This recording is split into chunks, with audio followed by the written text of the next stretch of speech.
J. Roland is an up-and-coming author in the dark epic fantasy genre with the impending release of his first novel, Shadow of the Soul Blade.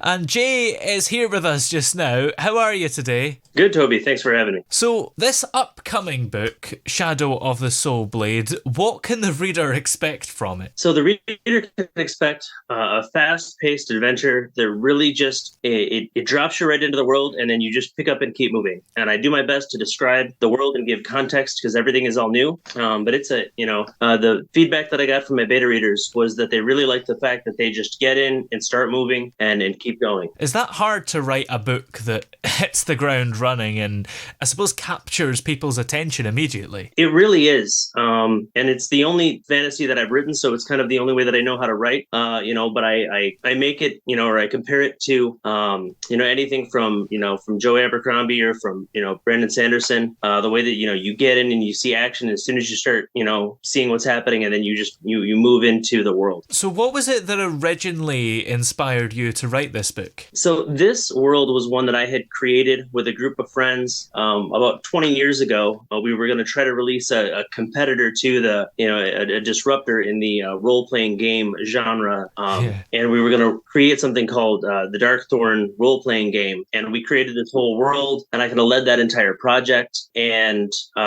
so in 2017, I decided to get back into to finish creating that. And all these stories started popping in my head because I was running this game that we had made for the last 15 or 20 years. And finally, in 2020, I had so many just independent little stories to weave them all together into one novel. So how does writing a book compare to writing and creating a world for a game? Because I suppose a game, a lot of the time, you still have to think of a story, don't you? There's still a lot of story writing involved. There is. There's a lot of backstory. There's a lot of history. There's a lot of setting the eras and what are the primary defining characteristics of that era. Whereas, creating a novel, right, is really focused on just one small aspect of that entire world. How the existential crisis that's impacting the world affects just this select few inhabitants of that world. And so it's a combination of, it's a comparison of macrocosm versus microcosm. And is this game still up and running? I mean, do they work well together? Maybe the book being an accomplice for the game, or would you say they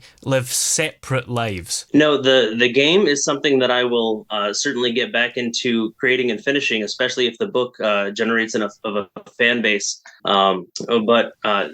It's just it turned out to be a lot of pre-work that was required to write the book anyhow, and it really just gives me all this context to let the reader explore. Now, the book is still in the editing phase, isn't it? So what's the editing process like? I mean, are you still tweaking a few things here and there? So I'm not tweaking anything. Right now, it just got out of editing with my editor, and now it is in proofreading with my proofreader. And I'll have it back from proofreading by the 24th, and then it goes to formatting. And then after formatting is done, I click publish on Amazon and Ingram Spark and Barnes & Noble, and then it's out to the world. Wow. So have you decided to self-publish then? I have decided to self-publish.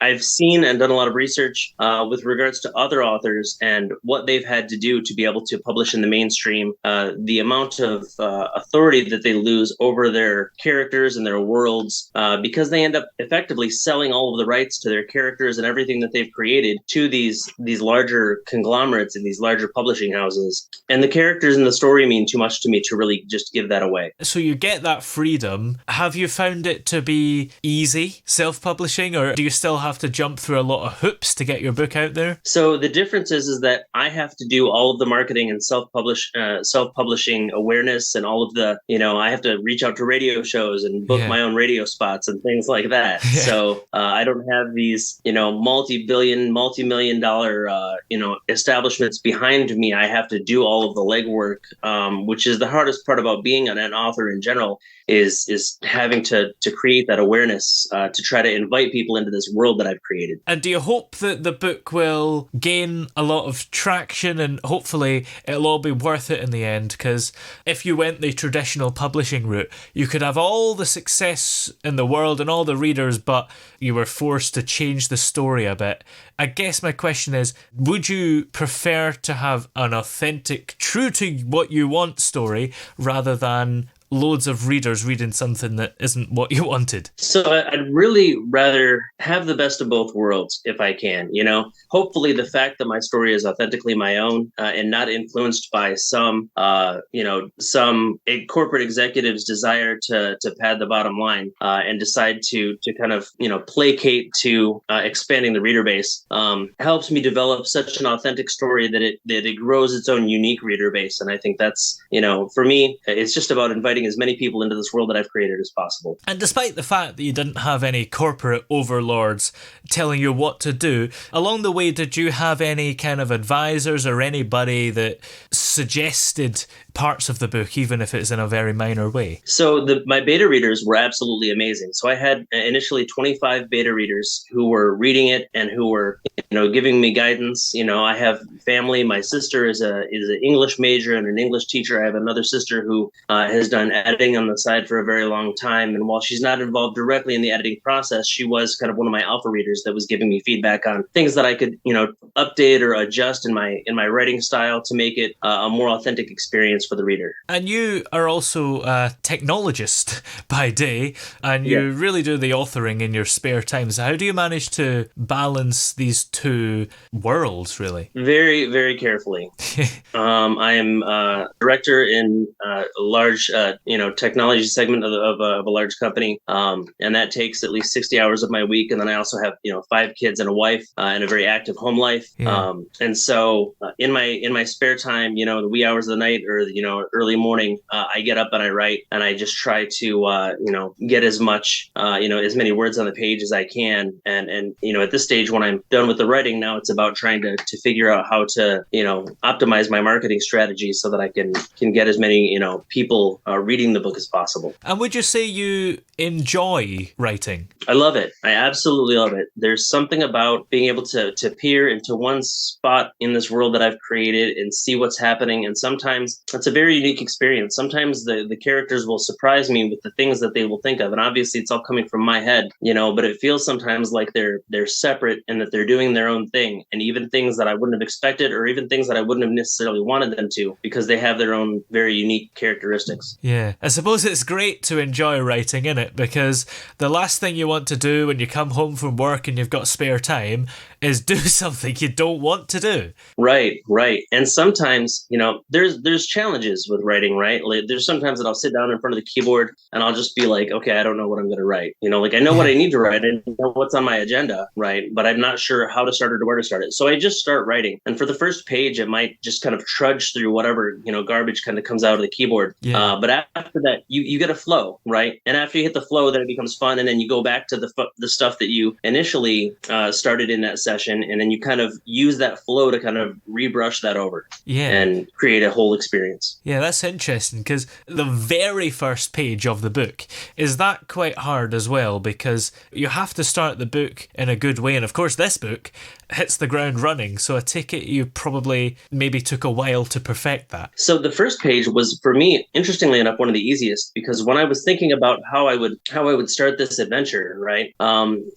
I just had these stories kind of jotted down. I wasn't sure where they would go. But my very first opening scene is in this tribal ritual with this group of beings called the Solis. They're a very feral, cat-like humanoid race of individuals, and so it's with this fight scene between one of our primary protagonists and a side character where they're in a combat circle sparring. And so I had that scene kind of already, in my notes and planned out in my head. Like, wouldn't it be great if I started it off with this just like hardcore action? And then I even took a step back based on some readers' feedback that I got, and they thought, maybe if you took a step back and maybe gave us a vision of the surrounding area first, for context, and then kind of focus down on that scene. So then I ended up doing that, and that's when I kind of, readjusted that scene a little bit. But the overall opening scene wasn't super challenging because of the notes that I had already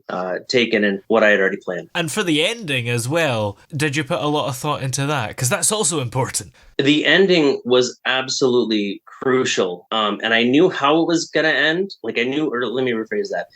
The ending is absolutely crucial. I knew what the ending was going to be, but I wasn't sure how I was going to do it, right?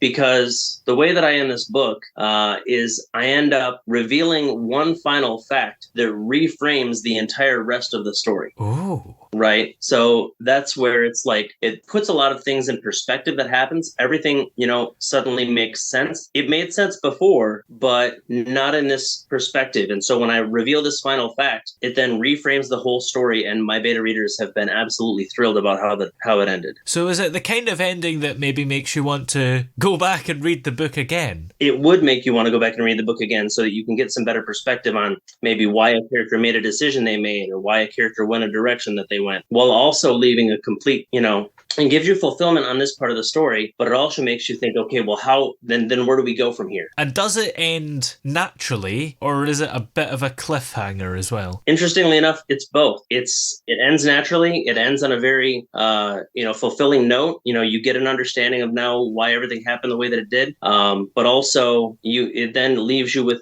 it opens up about 20 more questions. So hopefully there'll be another book to answer those questions. That's the plan. The plan is at least 2 more books, and then a trilogy of trilogies, right? If I can do 3 books in this, and then another 3 books, and then do a 3-book prequel, I would love to do that because I have more than enough. I have more than enough content with everything that's happening in this world and all of the historical information about why everything happened the way that it did to fill that many books. When you were kind of coming up with the world originally, both when you were making the game and when you were working on this book, did you do any research to, I guess, make the world a bit realistic? Yeah, a lot of the research that I did was in our own world, right? And as well as in the worlds of other fantasy authors, right?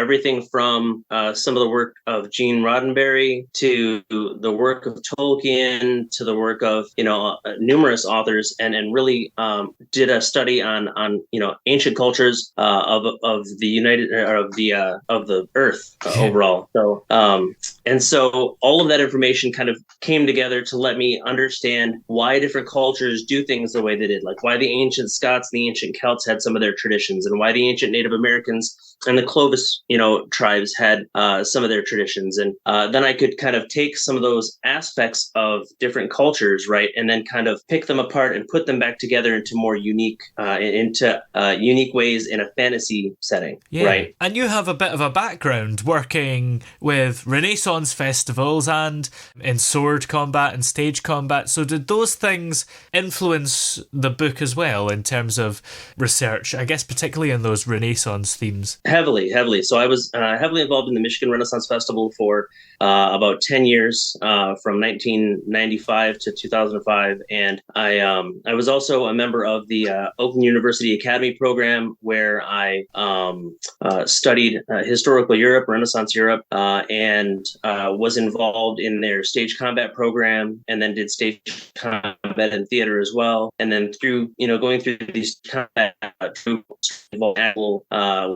historical historical European martial arts, as well as historical Japanese martial arts. And my knowledge of these different systems and the way that they interplay together, and the differences between stage combat and actual combat, is combat blow things to make it visual and epic. Whereas with actual combat, things need to be, you have to have economy of movement, you have to have efficiency. And so trying to blend all these things together, when I did the combat scenes within the actual book, it gave me the ability to make very realistic combat scenes. I actually ended up having to pare them back a bit because I added so much detail, you could kind of get a little bogged down in it. So I was able to, through my beta readers' feedback, say, okay, well, it doesn't matter if he attacked with his, if he hit the right side or the left side, it's that he, hit him and this was the impact and this was the effect, right? And so I had to pare that back a bit, but the combat still ends up being very fast moving and realistic. Now, you also collect swords, don't you? So when you were writing the book, did you sit there looking up at your collection? Maybe it helps you descriptively because you can see it right there and describe it. It does. It does. One of the things to watch out for as an author is repetitiveness, right? You don't want to say, his sword did this, his sword did that, his sword did this, his sword did that, right? You got got to change that up a lot. So like, for example, as I'm looking up at my collection, and even just to kind of show you, so there's one, Yeah. and then there's another set behind me, and then I've got some axes and shields over there. Yeah. And so as I'm, and I have more elsewhere, it's just kind of sitting around the room. And as I'm doing that, it lets me really say, okay, well, what are the parts of the sword? There's the handle, there's the hilt, there's the pommel, there's the tip, there's there's even the weak side of the blade and the strong side of the blade, the edge. And I was able to use this to get contextual reference and framework for how I was going to talk about the blades or talk about the weapons as they're interacting with other weapons and as they're interacting with their victims. Yeah, and it's great to have it on record that if anybody were to come and try and burgle your house, you've got all the defense you need. I have all the defense I need in the way of swords and shields and many, many more. Yes, and you mentioned that you're hoping to make this into a trilogy of trilogies.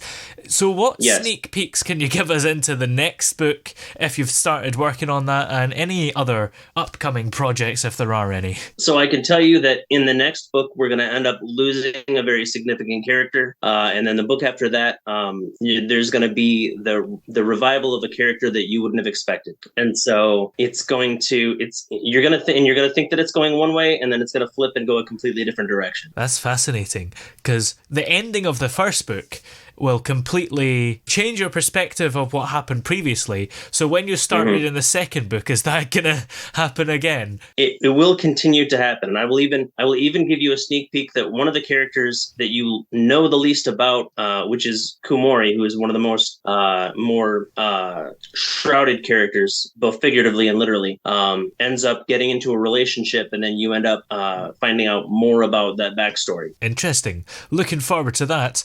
And this current book is called Shadow of the Soul Blade. When exactly will it be coming out, and where will we be able to find it when it does? Based on the editing process, it should be out mid to early May, and you'll be able to find it at Amazon.com, BarnesandNoble.com, and anywhere books are sold online. Excellent. And your website, if people want that, is jroland.net. So many thanks for talking to us today. It's been great to have you on the show. Thanks, Toby. It's been great.